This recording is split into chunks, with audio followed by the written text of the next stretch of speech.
Please, the pleasure's really mine.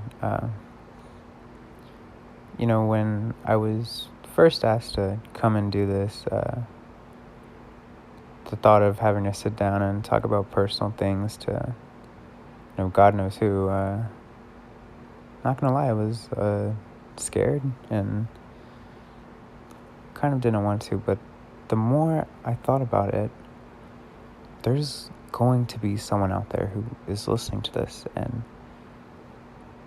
they're going to have a story with no one to tell it to, and I relate to that. I know what it's like to feel so isolated and, have that burning thing inside of them that they just want to scream out and share. And if I can just somehow make them want to tell someone, I would just love that. So, again, thank you. It's crazy to think how many people are on this earth, 8 billion. It's a huge number, and when you think even more, how many families is that? That's a ton of families, none of which have the same story. Every family is different. It's just crazy. Yeah, unfortunately, I do remember there was a time when, I had to get up on a Saturday morning, go with, my cousin and my aunt to go visit my grandmother when she was sick. And, it's terrible, but,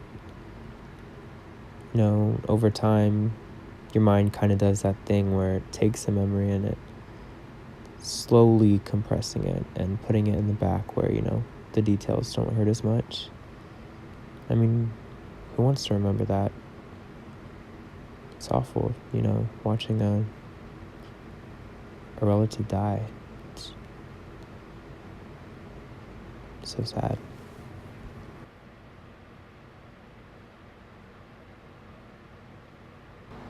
I mean, as negative as it might sound, I feel like it's okay to drown people out sometimes. I know that there's times when you feel like there's no one in the world who can help you.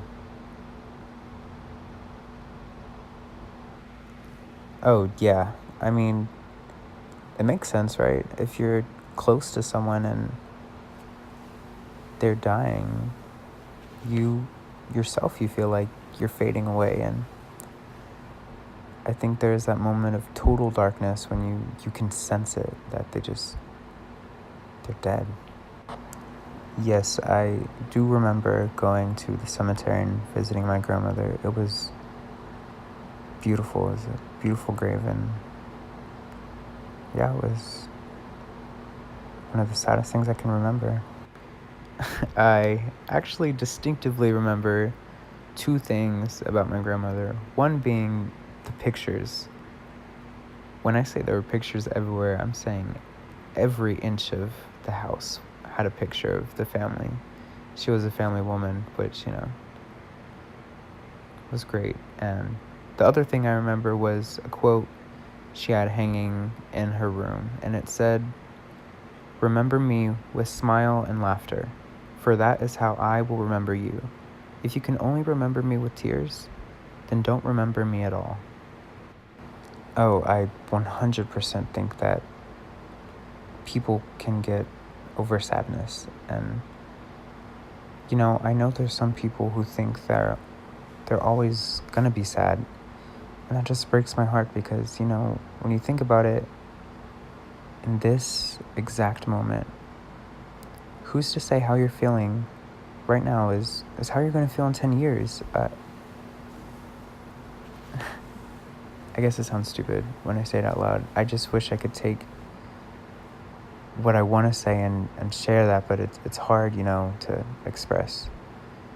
And I know how hard it is for others to express. There's just one thing I want people to take away from this, and it's that eventually we're all going to be okay. And none of this is going to matter. I mean, not to be dark, but there's always a light at the end of darkness, always. Thank you.